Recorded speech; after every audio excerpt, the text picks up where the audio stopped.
Are you ready? Are you ready to talk about that stuff that you kind of don't want to talk about? And uh, we're going to talk about it because I'm going to be talking to you in my basement. My name is Graham Wilson, and welcome to the superpilotish channel. So yeah, I have a little bit of a provocative title there on this YouTube show, and it's one of those things that when I was an instructor, because I got to have a pretty good relationship with my students. They were asking me these questions about when I was 16, I did this in high school, or I used to have a problem with this, or does it matter if I did that on the weekend? I was very privileged to have their trust that way that they could.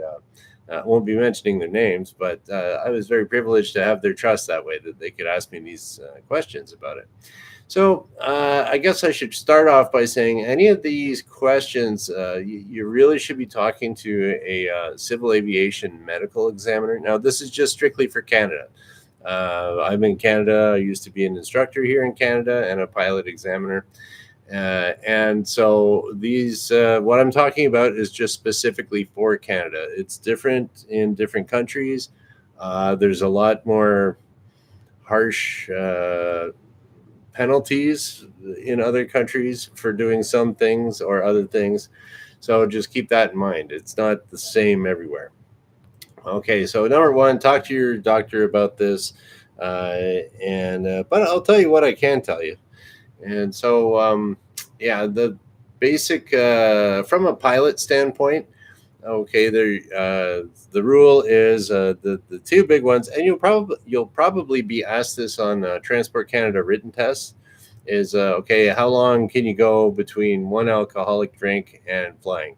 So the answer to that is 12 hours. So they always say 12 hours bottle to throttle, and on top of that, now this Transport Canada will probably have this on a test too, where they'll say, "Oh, people will memorize 12 hours bottle to throttle, but you also can't be under the influence still." So, say you went out and drank a whole bunch. Oh, I last drink I had was 12 hours ago, but you had a whole lot before and you're still hungover. You're probably you're probably under the influence still. So you still can't be under the influence of it. And how would they know? Well, I was told by one civil aviation medical examiner that if there is an accident, especially where there's any type of injuries, they're going to demand a blood test right away as soon as you get to the hospital. So it's like, oh, crash, someone's injured, you're getting the blood test and you're getting to see if there's anything in your system. So it's pretty serious. You don't want to mess around with that. Another recent another recent change in the laws in Canada is that cannabis was made legal a few years ago. Now, originally, I was when they first came out with that, they had the rule that if you told the medical examiner that, oh yeah, like you could be some 60-year-old guy, and you said, oh yeah, back in the 60s, I smoked a reefer once.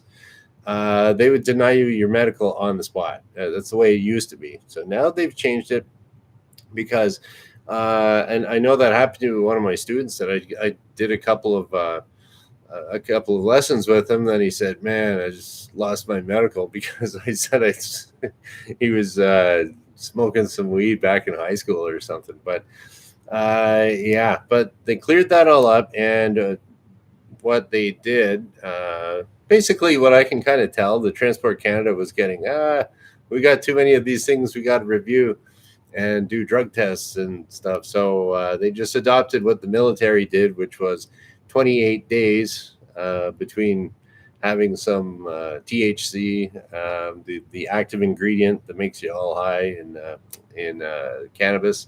So it's 28 days. So they say 28 days from toke to yoke, as they say. So that could be on a Transport Canada written test, I think, because usually what happens with Transport Canada is whenever there's a new regulation that comes out, you can count on that being on a version of one of the tests that they do. That way, someone will get it wrong, and they'll say, "What do you mean I got this wrong?" And then it forces them to look up the new regulation. So, yeah, I failed one of my ATPL tests that way because I didn't know anything about the low energy state of a transport category aircraft.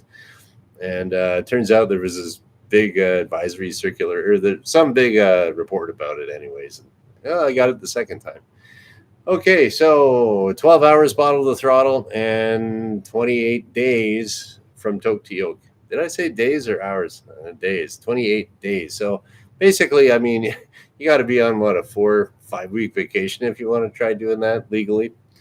Yeah, but now the thing is, one of the things that people don't really think about too much is that there's other drugs that you're using all the time.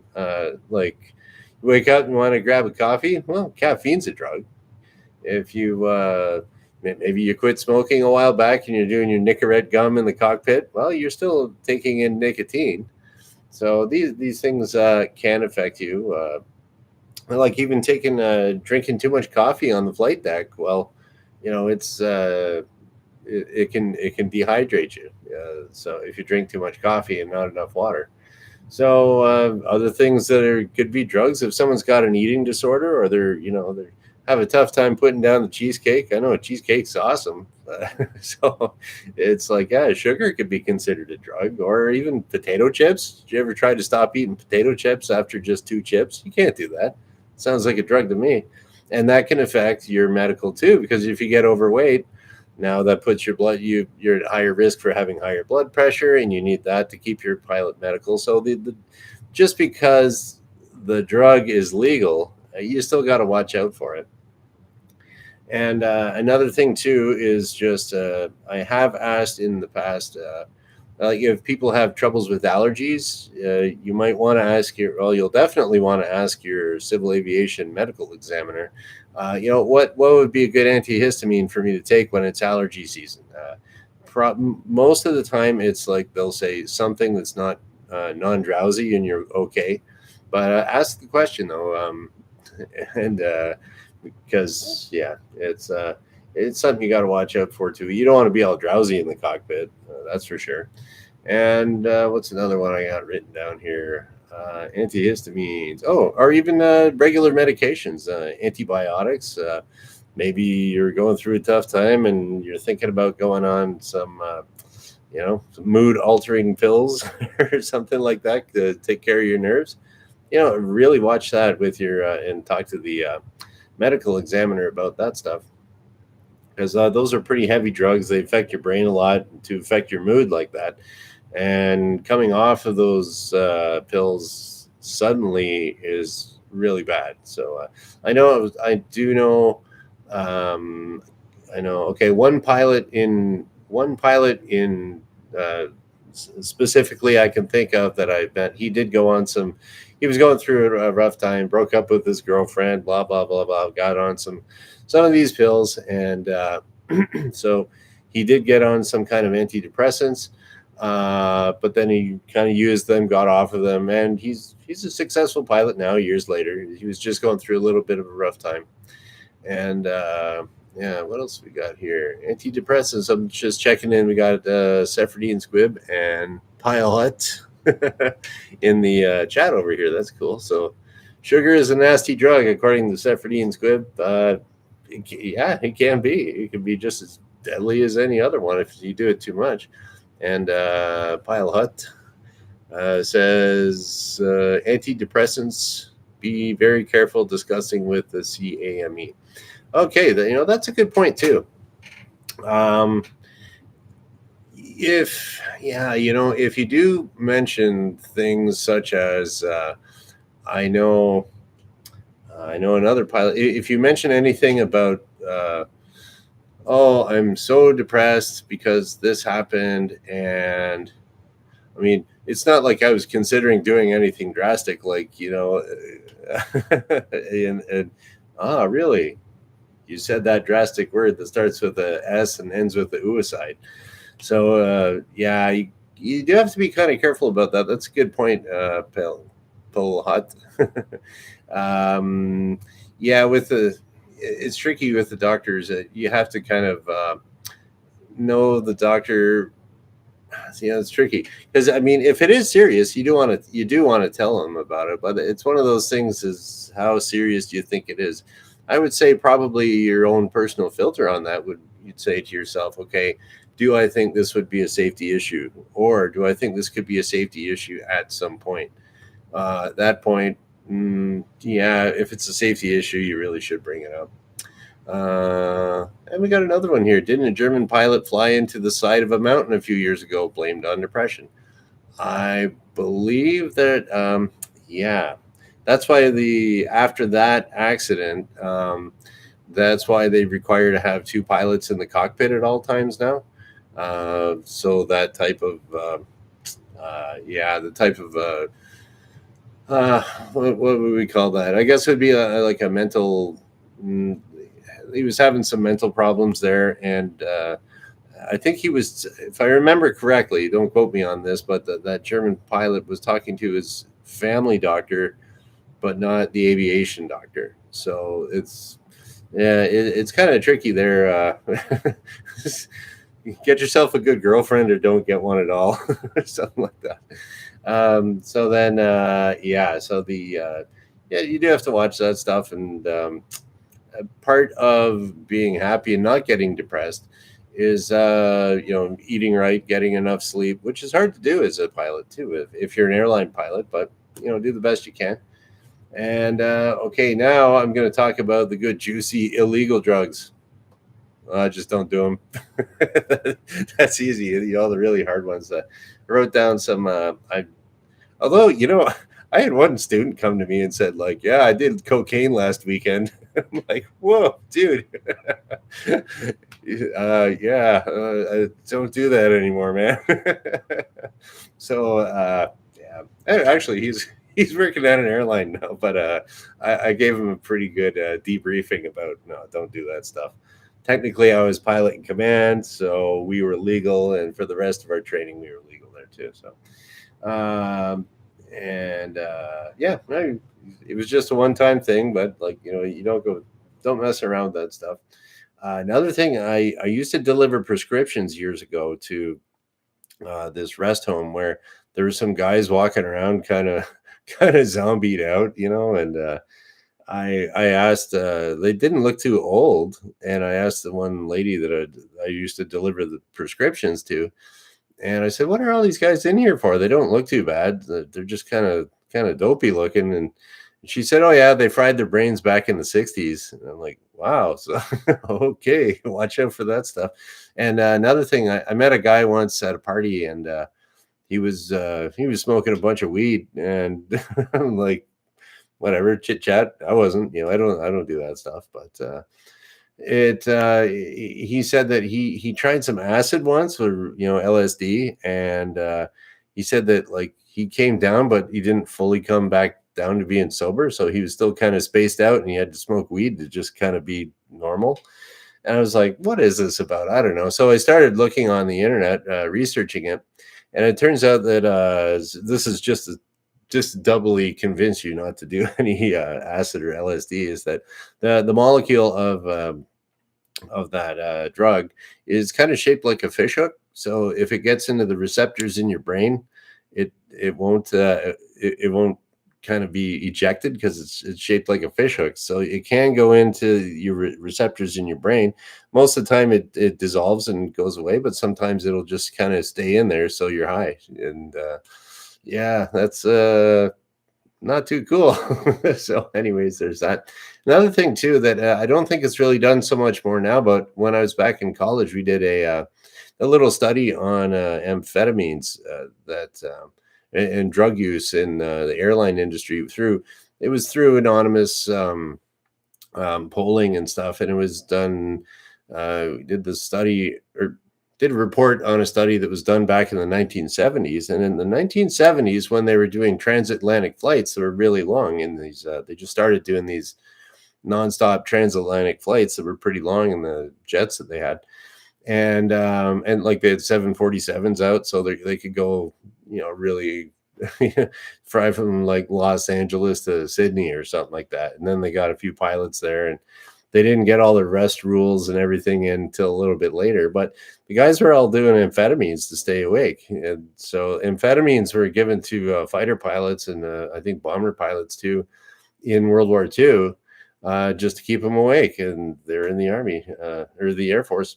And so when they got out, some of those guys were still addicted to the amphetamines, and then they got into doing airlines. And the study said back in the 70s, it was something crazy like 40% of the airline pilots back in the 70s had used amphetamines on the job within like the last 6 months or something. So it was like quite a lot of them were doing that. And I have a sneaking suspicion that that's why they don't test for drugs. When you go for your medical, they don't actually test for drugs in your system.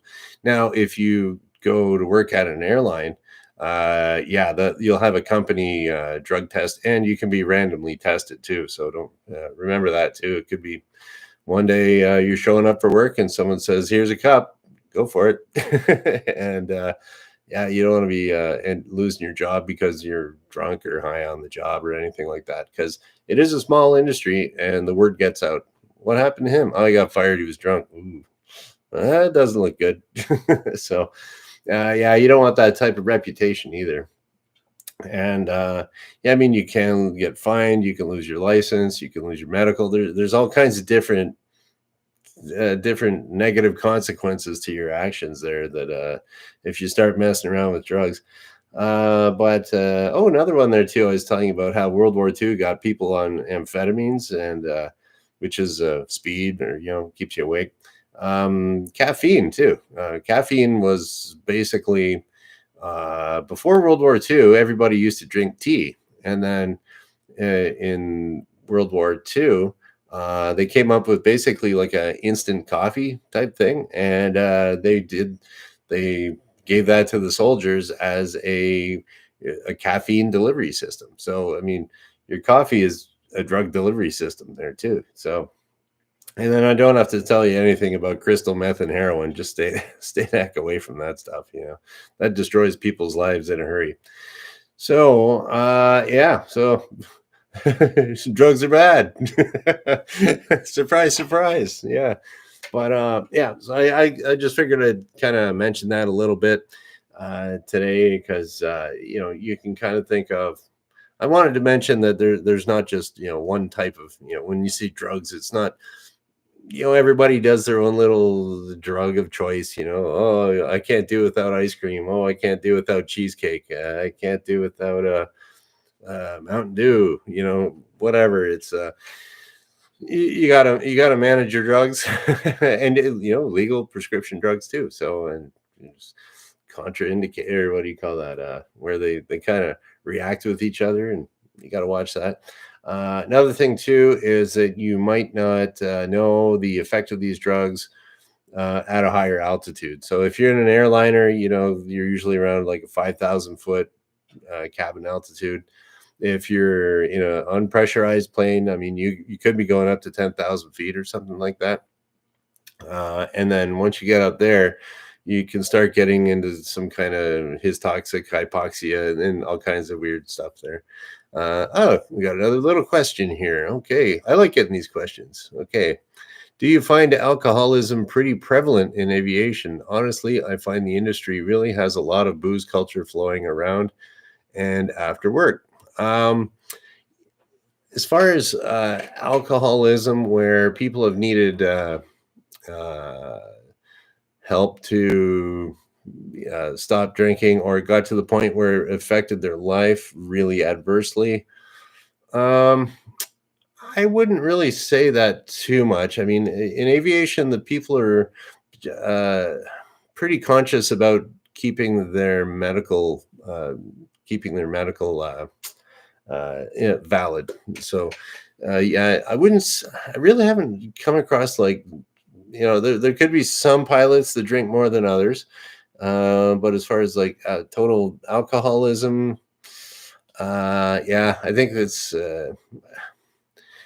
I guess it would say something like, say, like airline pilots, they have depending on what their seniority is, they could go flying for a few weeks and then have a few weeks off, and then it's party time, right? I don't have to work tomorrow. So maybe, uh, and I was told by when I was learning how to fly, some people that were in the airlines that were kind of more senior and they're retiring. They said, you got to watch what you're doing on your time off, because it is tempting to go hop on a cheap flight down to Jamaica and drink rum punch for a week. You can do that on the cheap if you're a pilot. So I wouldn't say there's a lot of alcoholism that I've seen. As a rough guess, I would say it's probably about the same as just anyone else in society. I would say percentage wise, maybe slightly less, just because of the health. If someone is an alcoholic and they got liver damage and they're getting the alcoholic gut going there with the stick legs, their blood pressure is probably messed up. They might be going diabetic. They lose their license there. Although you can be diabetic as long as you're under control with your diabetes. But if you're an alcoholic and you're going diabetic, you probably won't have it under control, so you'll lose your medical. So I hope that answers your question there, Pilot. And yeah, I'm glad you asked that. So that's about it. Drugs are bad. 12 hours bottle to throttle. That's the answer on your test. And 28 days from toke to yoke. And if you were wondering what the thumbnail was, what I had there was I'm a gardener, and so as soon as they made cannabis legal, I'm like, yeah, I got to grow some of this stuff in my garden.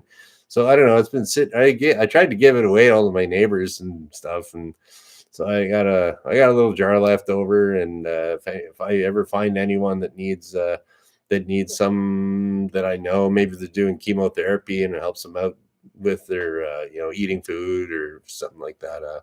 Or if someone's grandmother's having bad arthritis and she wants it, there you go. I grew it in my garden. So, but and that's another funny thing too, that there's these weed shops like popping up everywhere now that it's legal in Canada. I don't know who's smoking all this weed. Like, I mean, I see a few people here and there. You smell it walking down the street sometimes. But are people really smoking that much weed? I don't know. I guess I don't hang around them or something like that. But that's just because it's everywhere doesn't mean you got to do it. So, or if you do it, wait 28 days. So, if you're a pilot, okay. And that is about it. We're going to shut her down. There we go. We will shut her down. Thanks a lot for watching. Bye.